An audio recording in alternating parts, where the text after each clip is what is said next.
Hello, I'm Kate and welcome to the new tutorial that I did for my Patreon. So you'll find the full version of this tutorial on my Patreon channel, full in narration and in real time. But here on my YouTube channel, I just wanted to show you how I created this beautiful blue butterfly with soft pastels.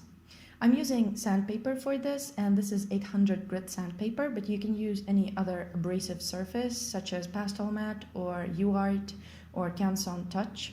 But be careful with sennelier because it does not accept any liquids on it. But here I'm using the sandpaper just to kind of create a little sketch, and it's quite a budget version of surfaces to actually use your pastels on. But do remember that it's not light fast.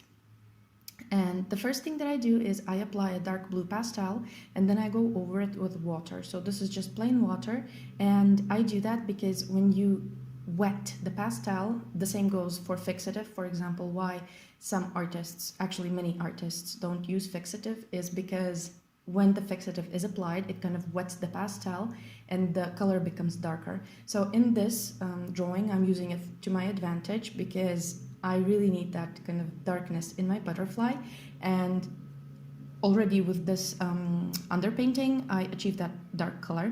And after the layer is dry, I am drawing out the shape of my butterfly and basically measuring out all the proportions of the wings. And I'm using a pastel pencil. Be very careful with graphite because graphite, it kind of repels pastels and you will not be able to cover the graphite marks that you make.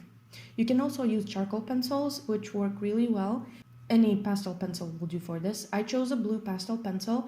It's light enough so that I can see my butterfly on the drawing because it's quite dark, the background that I did, and blue because my butterfly is blue, so I don't have any colors that are kind of going to jump out at me. Very important thing is that you work on your background before you actually start doing the butterfly. You can also leave the background as is and kind of create that butterfly drawing on a smooth background with this underpainting, or you can create the background the same way as I did. So I applied one layer of pastel and I'm using a color that is very similar to the complementary color of the blue. So I have this kind of neutral colored blue. It's not too warm and not too cool, and I am using an orange color that is toned down and lighter than the blue that I'm using for the background, and this kind of creates that complement for my butterfly. Then I am rubbing everything in. Notice how depending on the pressure you apply more or less pastel, and this, it kind of creates that beautiful effect of old wood maybe, or just kind of weathered surface. I really like this effect when applying pastels. It's kind of textured feel to it, and some places I'm applying more pigment, and in some places I apply it very sparsely so that it looks interesting, so it's not the same everywhere. And you can still see this kind of dark blue shining through it, so I think that it's kind of nice look. And then I'm adding with a warmer brown, I'm adding the shadow under the butterfly because I want my butterfly to be sitting on this desk maybe, and it's going to cast a shadow, so I have the light coming from top right. And after I'm done with that, I use the same pastel pencil. So this is Carbothello pastel pencil, but you can use any pastel pencil, to be honest. On sanded surfaces, pastel pencils, they look a lot brighter than on other pastel papers. I found that the best is the sanded surface for pastel pencils, but the worst is velour, I think, from the ones that I tried.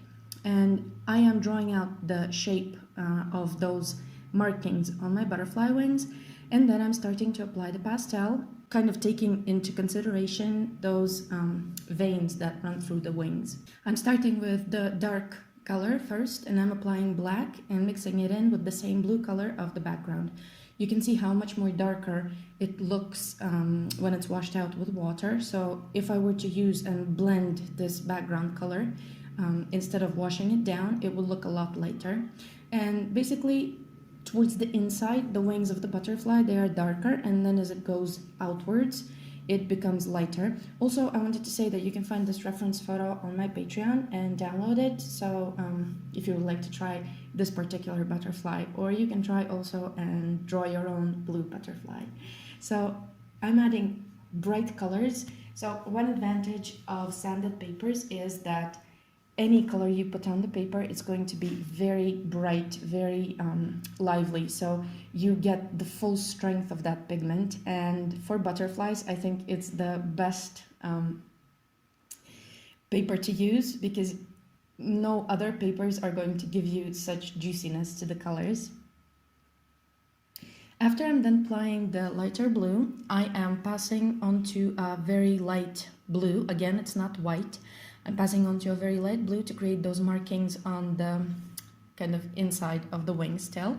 There are going to be also other markings in white, but those are going to be running around the edge of each wing. So I'm adding also some darker blue. This is a Sennelier darker blue from the set that I got, the Paris collection, and it's really dark and it's still blue. So it's quite a nice color. I really like it. And even though Sennelier is very soft, so soft pastels that Sennelier produces, they are extremely soft, but this blue, it's kind of midway between soft and extra soft pastels, so it's quite hard, and it's easy to add those thin lines that I'm adding onto the butterfly's wing with the same extra soft pastel. So even though that it's extra soft, it still is hard enough for me to apply those thin lines, because usually when you use the extra soft pastel, you are not able to create those kind of very thin and very tiny details. Then I am adding blues onto the lower wings, and I am kind of creating that same appearance as I did on the top wings, and going according to the veins in the wing. And the thing is that you don't need to draw them out perfectly as it is on the reference image. You can just see how to actually position those veins. Just take a look at how they are positioned on the butterfly and just go with something similar that is going to still give you the representation of the butterfly. So don't worry if you can't copy them perfectly. And I'm sorry, here with the light, I was trying to kind of use the day lamp that I have, because it got really dark really fast. And I started when it was still light, and I finished the video when it was already dark.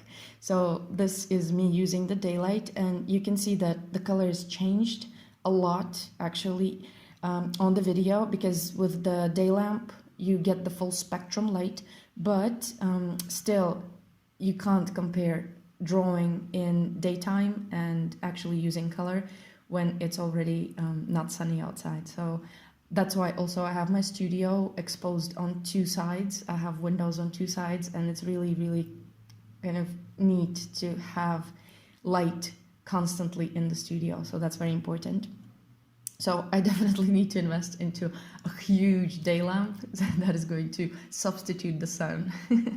So I'm adding also some cooler kind of greener blues into the bottom wings, because I want to add a bit, just a bit more kind of kick to the color on the bottom wings.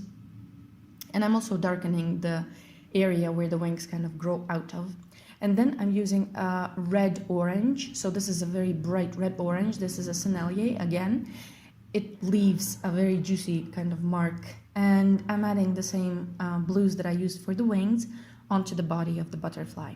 So when my butterfly is almost done, then I can start adding the white accents. And I'm also adding those little antennas, I think they're called, with a soft pastel, and then with a unison. So for detailed work, I really find that unison is amazing.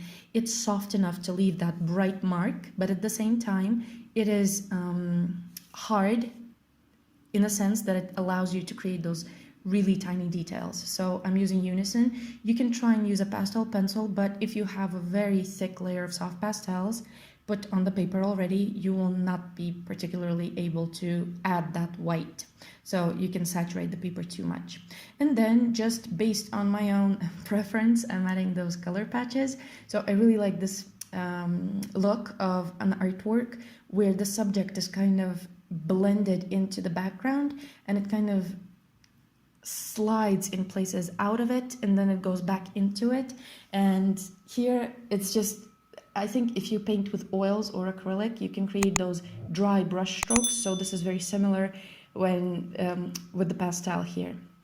So I hope you enjoyed this tutorial. I really hope that I will see you in my future tutorials, and I would really love to see your work. So do post your work online on Instagram, for example, and do tag me. So yeah, this is it. This is my little butterfly, and thank you for watching. I'll see you in the future videos. Bye.